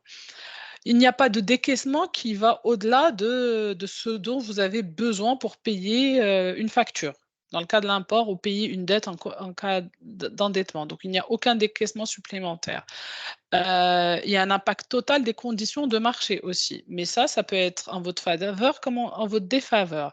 Parce que si le marché va dans votre sens, ben, vous pouvez bénéficier des conditions de marché. Mais s'il va dans le sens inverse, par exemple, vous êtes importateur, au moment d'initier une importation, vous avez un cours. Au moment de la payer, vous avez un cours beaucoup plus élevé. Et vous n'avez fait aucune opération de couverture, donc vous achetez spot au moment de payer, et bien vous allez subir la totalité de la hausse qui a été notée sur le marché. Et donc, vous avez une possibilité de perte qui peut être importante et sur laquelle vous n'avez pas la main. Mais c'est le produit utilisé communément par tout le monde. Alors sur la deuxième famille, et vraiment c'est là où vous avez une action en termes de gestion de risque de change, c'est les contrats à terme dont parlait Victor tout à l'heure. Donc il y a ce qu'on appelle les forwards. Les forwards vous permettent de fixer un prix d'achat à terme pour la devise aujourd'hui à date d'échéance. Et donc, c'est une couverture totale qui vous permet d'avoir 100% du contrôle de votre prix. C'est-à-dire aujourd'hui, pour une importation dans 3 mois, vous vous dites, je vais figer le cours que je vais payer dans 3 mois à mon fournisseur. Le cours à terme est déterminé selon divers paramètres. Les plus importants sont le cours spot du jour, qui est une référence de départ. Ensuite, la durée sur laquelle vous allez faire la couverture. Et ensuite, le différentiel de taux d'intérêt entre le dirham et la devise. Et c'est là où, effectivement, toute la politique monétaire des banques centrales et que ça soit la nôtre ou celle de nos partenaires est importante. Parce que ce différentiel de taux peut être positif comme négatif selon les maturités, selon la devise. Et donc, in fine, le prix du forward, ce sera le prix du spot ajusté par les points de swap qui sont négatifs ou positifs sur la maturité que vous avez demandé. L'avantage, c'est que vous savez aujourd'hui ce que vous allez payer demain et vous n'aurez pas de surprise. Le désavantage, et vous protégez votre marge commerciale au moment de l'initiation. Vous savez que le change n'impactera pas votre marge au-delà de ce que vous avez décidé d'avoir.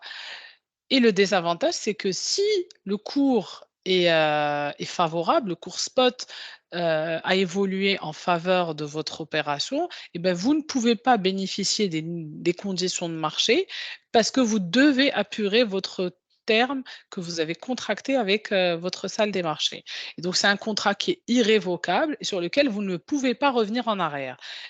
Et ça entraîne bien évidemment un manque à gagner, non pas une perte, parce que beaucoup d'opérateurs ont l'impression que dès lors où ils figent leur contrat à terme en 2 mois et que le marché part dans leur sens et qu'ils se retrouvent par exemple à payer un euro MAD à 11 alors que le marché est à 10, pour eux, ils ont perdu 1.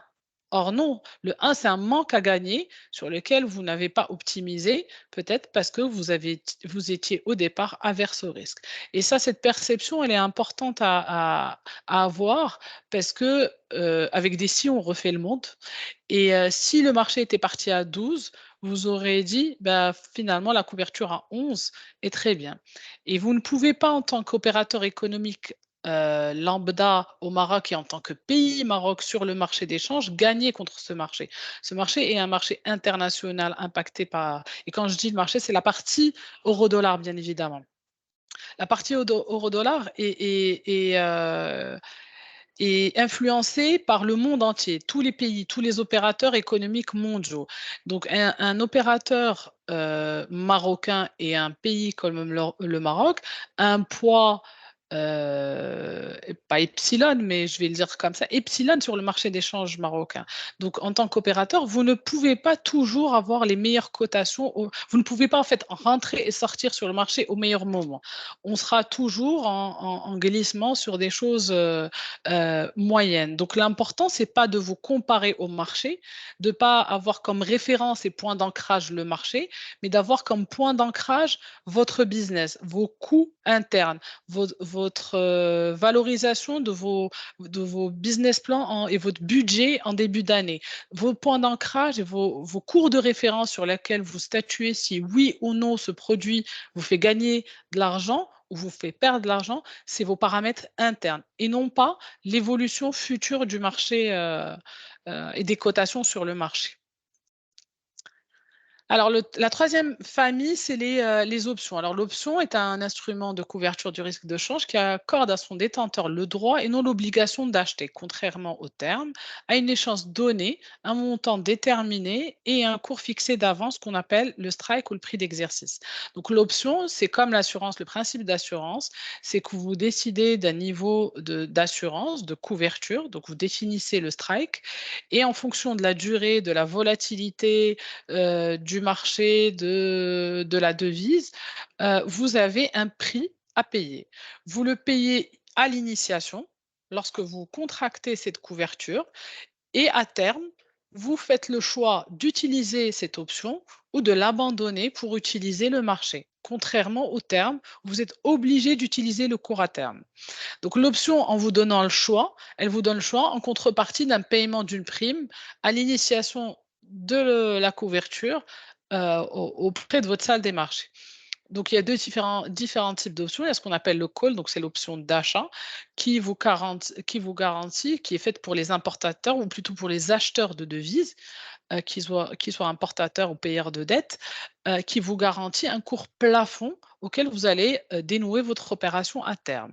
Si le marché est en dessous de votre cours plafond, eh bien, vous allez abandonner votre option et utiliser le marché. Si le marché est au-dessus de votre cours plafond, vous allez exercer votre option et utiliser le strike de l'option. Et ce choix-là, bien évidemment, a un prix que vous êtes censé avoir à payer au moment de l'initiation. Pour le put, c'est le contraire, c'est l'option de vente, et donc elle est faite pour les exportateurs, les rapatrieurs de devises. Et elle vous garantit un cours de cession, un cours plancher de cession. Si le marché est plus haut, vous cédez à plus haut. Si le marché est plus bas, vous cédez à votre cours d'option. L'option, généralement, elle offre beaucoup de flexibilité, mais il faut savoir que le cours plancher ou le cours plafond doit être ajusté et recalculé en intégrant la prime que vous avez payée initialement. C'est le même principe que l'assurance d'une voiture. Vous payez une assurance au début de l'année. Si vous avez un accident de la HFOD, vous l'utilisez. Si vous n'en avez pas, la prime est déjà payée. Et donc, le coût in fine de ce que vous coûte une assurance et de ce que vous a coûté un accident, un accident doit intégrer le prix de l'assurance payé au début. Alors, pour ma part, je pense que j'ai fait le tour. J'espère que j'ai été claire dans mes propos. Je suis à la disposition de l'audience pour vos questions et je cède la parole à Kamel. Merci beaucoup, Loubeba. Je n'ai pas voulu t'arrêter parce que c'était très intéressant, très important, tout ce que tu as présenté. Donc, c'est avec Victor, c'est le cœur même de notre thématique d'aujourd'hui. Donc, vif remerciements à vous deux, Victor et Loubeba, pour vos brillantes présentations. Sur ce sujet, tu parlais tout à l'heure du point, moi j'ai vu aujourd'hui avec cette intelligence artificielle et tout ça, la donnée de vie. Je vois que le trade du Maroc était pratiquement à 0,22. Ça veut dire que nous avons du chemin sur le poids pour peser sur les politiques. Et on subit ce couple euro-dollar. Hein, le Maroc étant, bon, il est exportateur, mais en valeur absolue, nous sommes importateurs nets et nous sommes sur ce sujet. Donc, 1000 fois merci pour vous deux. Moi, ma première question à Victor, c'est plutôt deux questions. La première question, est-ce que sur ces chaînes de valeur, le Maroc a une culture de chaîne de valeur? Tu as parlé tout à l'heure des métiers mondiaux, tu as fait une présentation de l'automobile. Effectivement, l'automobile, depuis 2012, l'avènement du site de Mouloussa au niveau de Tanger-Med est devenu une référence mondiale et dans notre production, nous avions le phosphate et aujourd'hui, nous avons aussi l'industrie automobile qui est en train d'afficher des scores exceptionnels. Il y a le textile, il y a les minerais, il y a l'électronique, il y a l'agrobusiness et tout ça. Est-ce que la politique ou les pouvoirs publics ont un poids au niveau des incidents sur la génération de ces chaînes de valeur? Et par exemple, l'exemple chez vous, au niveau France et au niveau Europe, est-ce que le plus important, c'est, je l'avais dit tout à l'heure quand on faisait l'échange, aussi sur l'extension, l'étendue de cette chaîne de valeur. Il faut qu'elle soit la plus démocratique. Il faut aussi qu'on pense, parce que quand on voit un écosystème fournisseur, Victor, il est hétéroclite. Tu as la corporate, mais tu as aussi de la petite PME, tu as aussi de la TPE, tu as aussi des toutes petites entreprises qui gravitent autour et qui font leur bonhomme de chemin. Est-ce que c'est quelque chose de très important? Est-ce que l'exemple, il est vivant chez vous? Et aujourd'hui, c'est une deuxième question sur la géopolitique, elle est là, elle est présente. On a parlé tout à l'heure, tu as fait une présentation, Victor, qui est limpide. Aujourd'hui, avec ce qui se passe dans le Sahel, avec ces putsch dominos, avec ces risques pays aussi, avec cette guerre aussi qui est en train de perdurer et qui nous met à rude épreuve au niveau mondial. Est-ce que cela ne favorise pas ou défavorise plutôt l'extension internationale de ces chaînes où on voit un peu plus de souverainisme, plus d'industrialisation, plus de résilience? Chez nous, le cas se pose parce que tout à l'heure, tu l'avais bien dit, nous avions posé cette problématique et Loubaba reviendra sur ce sujet au niveau de l'échange, sur la réserve en devise qui devient un effet macro quand tu es dans un problème comme le Covid et ainsi de suite. Et donc, nous avions aussi lancé un projet national de la banque de projet pour substituer une partie, faire de l'élan de l'export. Loubaba le disait tout à l'heure. Ça, c'est très important. Et pour Loubaba, deux questions, s'il te plaît. Mille merci pour ton intervention. Moi, la première question qui se pose, c'est qu'il y a une question qui a été posée par l'assistance. Quelles sont vos solutions de couverture de change? Bon, pour les sociétés n'ayant pas atteint un chiffre d'affaires de 30 millions de dirhams, je suppose que c'est un cut, je te laisse le soin de répondre. Est-ce que justement, parce que, est-ce que les échanges de la salle, est-ce qu'elles prennent en compte, est-ce qu'il y a eu ce champ focal où on prend un peu plus d'entreprises, plus de PME qui interviennent au niveau du marché? Première question.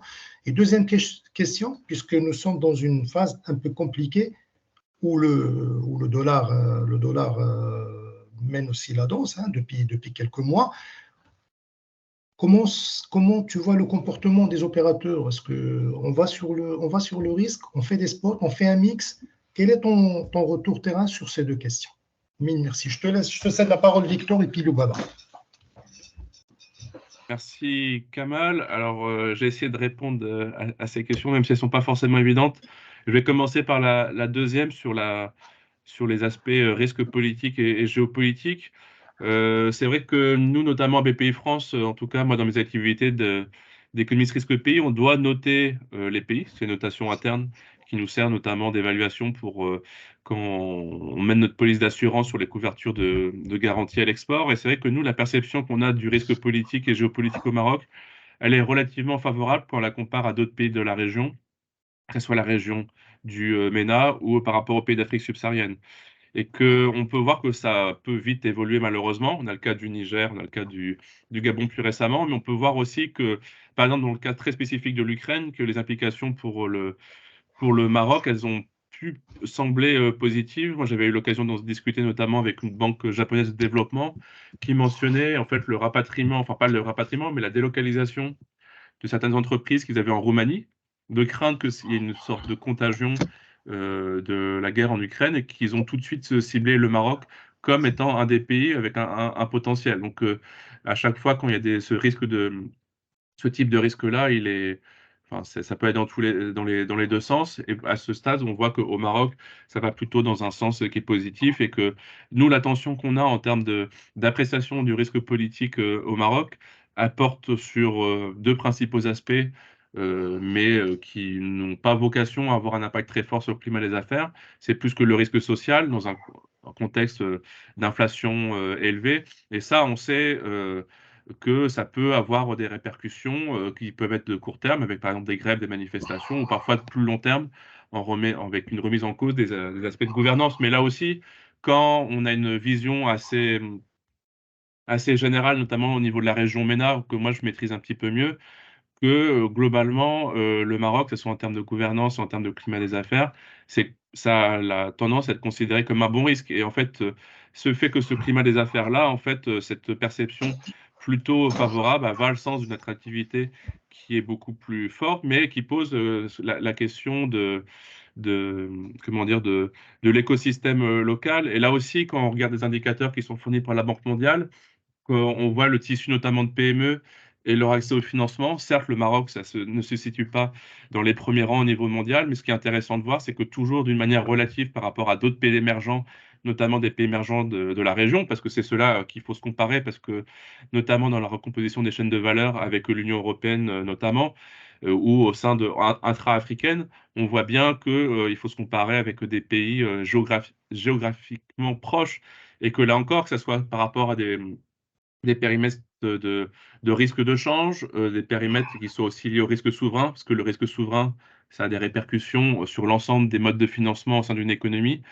Nous, d'un point de vue très macro, la vision qu'on a du Maroc, elle est plutôt positive dans l'absolu et relativement encore plus par rapport à des pays comme la Tunisie, l'Algérie ou même l'Égypte, alors que c'est un marché beaucoup plus grand et beaucoup plus important, mais où le climat des affaires est beaucoup plus favorable. Mais après, la réussite du Maroc, comme en France, hein, c'est sur la capacité justement à combler les trous dans la raquette, à trouver des modes de financement pour les PME, pour les TPE, et ça c'est souvent de l'ordre des institutions publiques. Mais là aussi, l'impression, en fait, en tout cas l'image qui est renvoyée par le Maroc, que ce soit par les investissements qui vont être menés par le fonds Mohamed VI, c'est qu'il y a un écosystème qui semblerait en tout cas favorable. On l'a déjà vu sur tout ce qui était sur les infrastructures, notamment au niveau ferroviaire, au niveau des routes, même au sud de pays, à Darla, et fait que globalement, le Maroc semble engagé sur la bonne voie, mais enfin,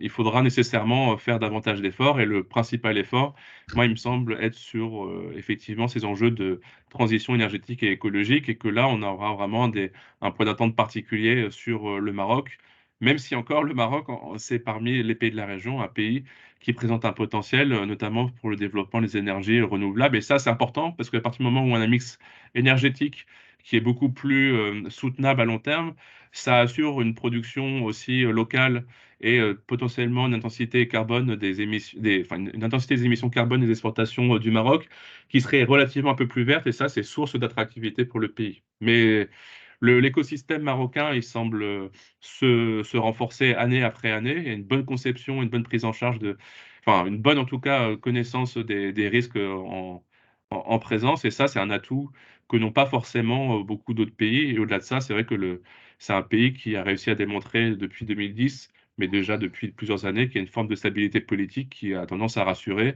et que le Maroc, c'est un peu un des rares pays qui a été épargné par la révolution de Jasmin, et qui monte aujourd'hui aussi, affiche une stabilité politique. Donc, globalement, nous, notre vision, elle est peut-être très optimiste, mais je pense qu'elle est plutôt mesurée sur une perspective plutôt favorable pour le Maroc.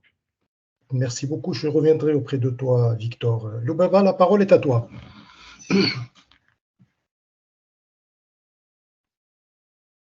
Micro est coupé, je crois. Loubaba, ton micro, peut-être, il est coupé. Oui, pardon. Merci. Donc, alors par rapport à la question sur les 30 millions de dirhams, je crois que sur le chat, il y a 2 questions qui ont porté sur ça.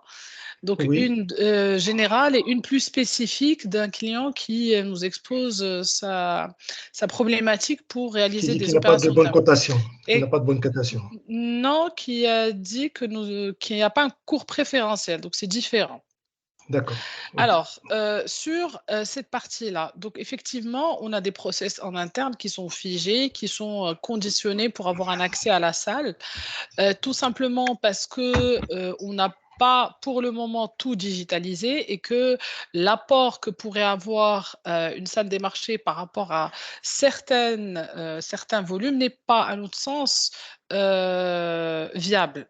Par contre, nous avons développé une solution qui est digitale, qui s'appelle e-market et qui permet à toutes les sociétés ayant un chiffre d'affaires de plus de 2 millions de dirhams à l'international de pouvoir bénéficier d'un cours amélioré par rapport au fixing de la banque du jour et qui vous permet de suivre le marché, d'avoir accès à des études, à de l'analyse sur l'euro-dollar, sur la liquidité pour appréhender ces marchés-là. Et donc ça, il y a un process qui est établi, qui passe par une demande auprès de la salle, une demande qu'on fait parvenir au département risque qui donne son aval, ses limites, et sous condition de signature d'un contrat ISDA entre nous et vous, vous aurez accès à cette plateforme digitale où vous allez pouvoir passer vos opérations au cours spot.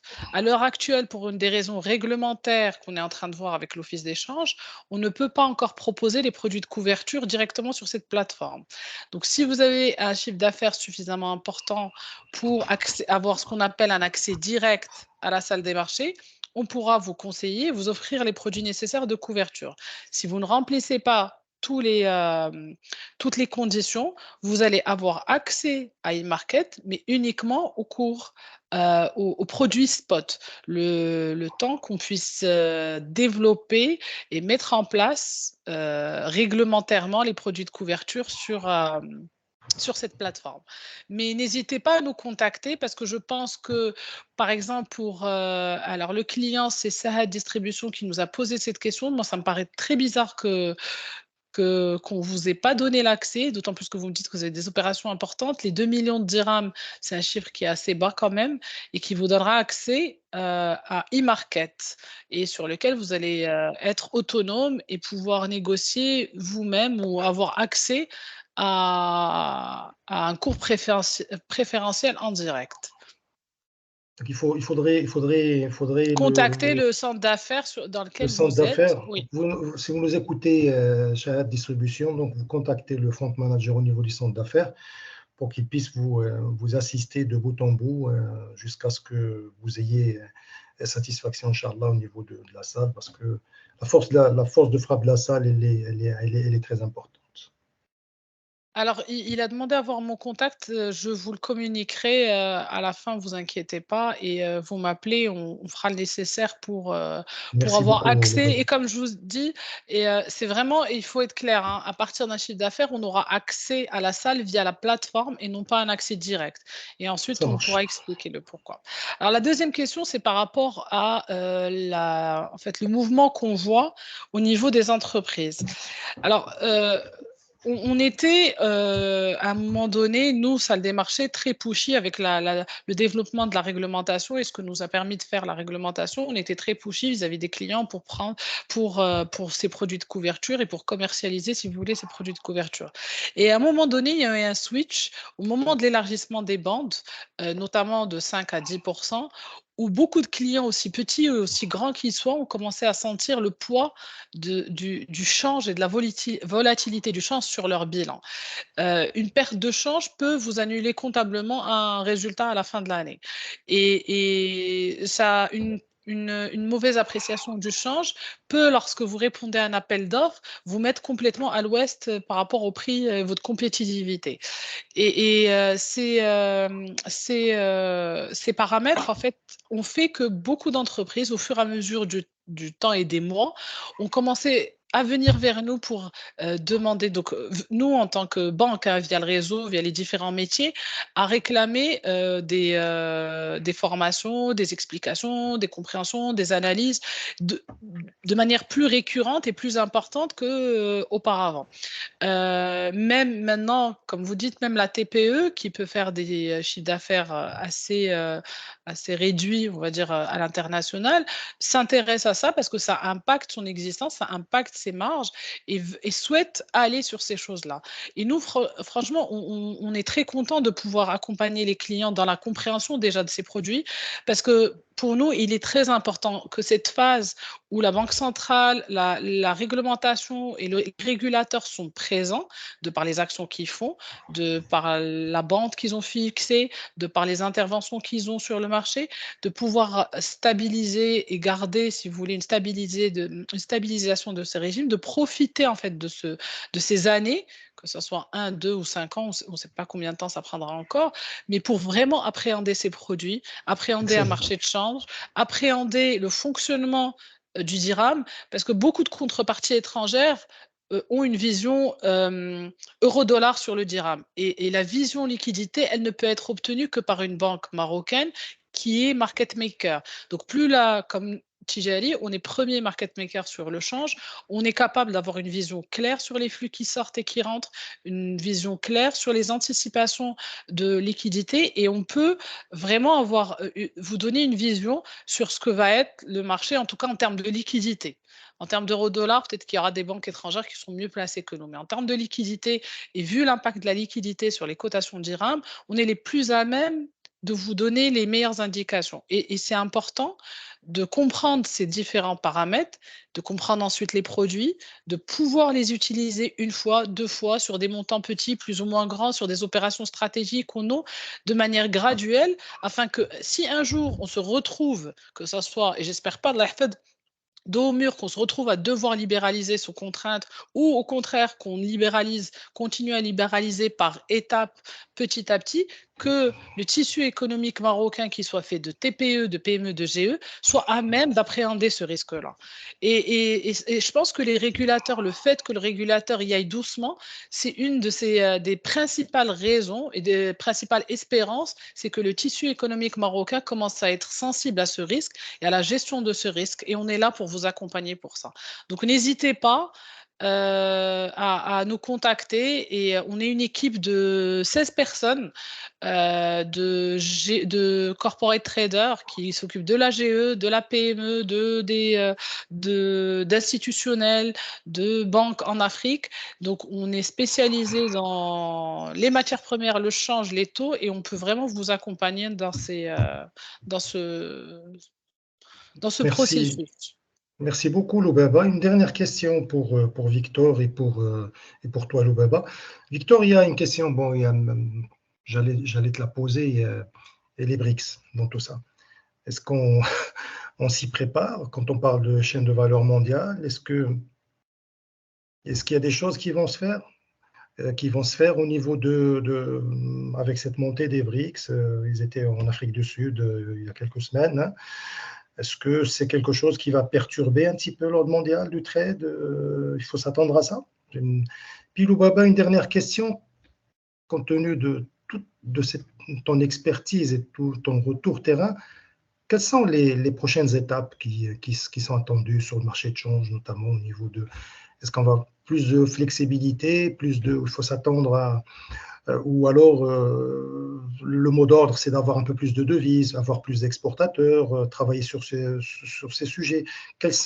Comment tu vois un petit peu la roadmap future de ces prochaines années, peut-être à partir de 2024? Victor? Alors, sur l'élargissement des BRICS, à ce stade, l'analyse que, en tout cas, moi, j'en fais, c'est qu'il n'y a pas vraiment c'est pour l'instant une forme de communication plus d'ordre politique économique, parce qu'à ce stade, l'intégration des nouveaux pays peut interroger, parce que parmi ces pays, il y a des pays qui sont fragilisés. On pense à l'Éthiopie, on pense à l'Argentine ou on pense à l'Iran, et que de toute manière, en fait, les pays émergents qui faisaient partie des BRICS ou d'autres pays émergents qui ne font pas partie des pays listés ils ont un point économique de plus important, que ce soit dans les flux d'échanges commerciaux, dans les flux d'échanges financiers. Et ce qui, par contre, je pense, intéressant par rapport à ça, c'est une volonté, en fait, de créer des institutions financières un petit peu alternatives à ce qui existe avec les banques de développement ou par exemple la Banque mondiale et le FMI, et de remettre de plus en plus en cause le rôle pivot du dollar en fait dans les échanges commerciaux et dans les échanges financiers. Et ça pourrait mener, on le sait déjà en fait, à une hausse des échanges libellés en devises chinoises.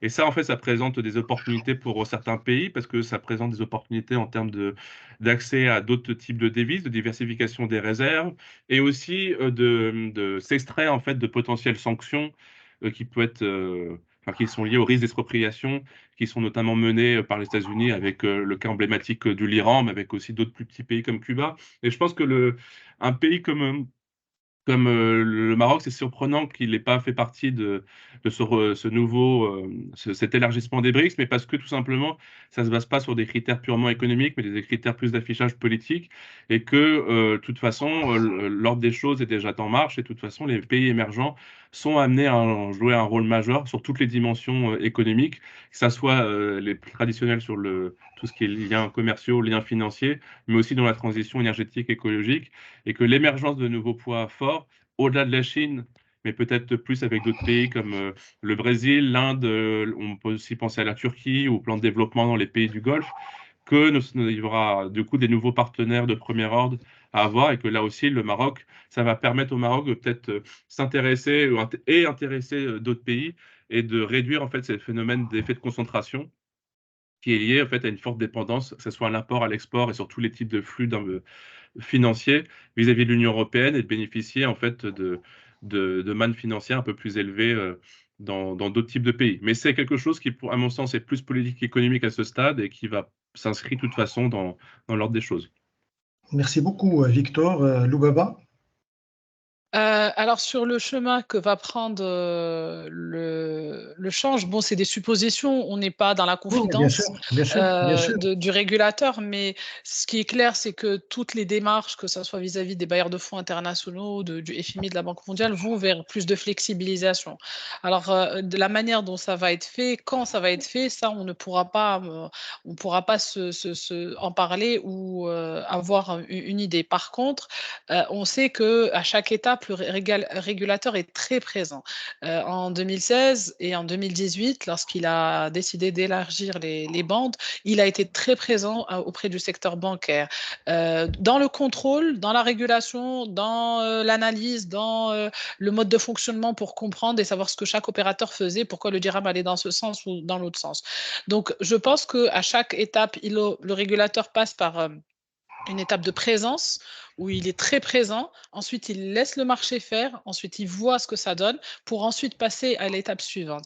Et là, en ce moment, on est sur l'étape de croisière où on essaie de laisser le marché se faire tout seul naturellement et devenir un peu plus mature de jour en jour. Les étapes suivantes peuvent être éventuellement l'intégration ou la possibilité de faire des produits de couverture de deuxième génération, parce qu'à l'heure actuelle, l'office d'échange ne nous permet pas d'aller sur des produits exotiques. On est vraiment sur des choses très classiques qui sont vraiment de l'ordre de première génération. Alors peut-être que les prochaines étapes porteraient sur des produits comme ça, sur allonger peut-être la maturité de couverture lorsque vous utilisez une option. Aujourd'hui, l'option, vous ne pouvez pas coter au-delà d'un an. Le forward, vous pouvez coter jusqu'à ce que la courbe s'arrête, que ce soit celle du dirham ou de la devise. Donc, on peut aller jusqu'à 30 ans pour le dirham, mais sur l'option, non. Donc, éventuellement, ce genre de choses qui peuvent être faites, des petites mesures sur la partie comptant capital, la possibilité de hedger ou pas les dividendes. Bon, il y a des petites mesures qui peuvent être faites au fur et à mesure du temps pour aller vers plus de flexibilisation, mais pour vous dire quand, comment, quoi, ça honnêtement. C'est très clair. Merci, oui, merci. Je vous en C'est prie. très clair, c'est très clair. Un mot de conclusion, Victor? Victor? Désolé. Un mot de conclusion, Victor? Oui, Kamal, que globalement, pour revenir et conclure, c'est que en tout cas, nous, chez BPI France, on a vraiment une perception du Maroc qui est plutôt positive d'un point de vue économique et que ça se concrétise très concrètement par des chiffres d'implantation d'entreprises françaises et de chiffres de commerce international toujours au plus important avec ce pays et que on est quand même vigilant à certains types de risques qui sont notamment qui prêtent sur le risque souverain à plus long terme et sur la capacité de la Banque centrale à libéraliser davantage le régime de change. Mais là encore, ce que la meilleure représentation en fait de cette perception des risques au Maroc, c'est pas celle qui est portée par BPI France, mais c'est l'appréciation qui est notamment faite par le FMI, un pays où on pourrait considérer que le Maroc serait peut-être pas un chouchou du FMI, mais en tout cas, c'est toujours considéré comme un bon élève sur la gestion de ses équilibres et ses fondamentaux économiques, qui ont été certes remis un peu en cause par le Covid, mais là encore, le Maroc a su faire preuve, à mon sens, et au vu des chiffres qui sont publiés, d'une certaine forme de résilience et d'adaptation rapide, et qu'il n'y a pas forcément de contre-indication à ce que tous les progrès observés au cours des dernières années qui ont permis le développement du secteur de l'aérospatial, mais surtout du secteur automobile, ne se poursuivent pas dans les années à venir. Merci beaucoup, Victor. Loubaba, un mot de conclusion? Oui, alors, pour ma part, j'inviterai les clients qui sont exposés à ce risque à se renseigner, à essayer de comprendre, en fait, quelles sont les possibilités qui s'offrent à eux. Vous n'êtes pas obligé de prendre et de contracter des produits. Certaines couvertures naturelles peuvent être faites sans pour autant avoir recours à des produits financiers. Mais par contre, le conseil, la démarche à suivre, il faut l'appréhender aujourd'hui. On a, comme je vous ai dit la dernière fois, on est dans des conditions macroéconomiques qui nous permettent de maintenir le change sous contrôle. Il faut en profiter pour appréhender ce risque et comprendre mieux ce risque. Merci, merci beaucoup, Victor et Loubaba, pour votre participation précieuse à ce webinaire. Merci à l'assistance de nous avoir accompagnés. J'espère que vous y avez pris du plaisir et surtout que vous avez étoffé vos connaissances. Vous avez bien sûr les coordonnées et le contact avec Tijeri Ofabank, mais aussi à travers la salle, les équipes de Loubaba pour vous accompagner de façon un peu plus affinée et au cas par cas, bien sûr, comme le cas qui nous a été présenté tout à l'heure. Et nous vous donnons rendez-vous pour un prochain webinaire traitant de, comme vous le savez, on parle de tous les sujets, mais on parlera des délais de paiement, notamment la fameuse loi qui est entrée en vigueur et j'espère qu'elle a apporté de l'assainissement pour que la place Maroc soit upgradée comme étant un bon élève aussi en termes de paiement.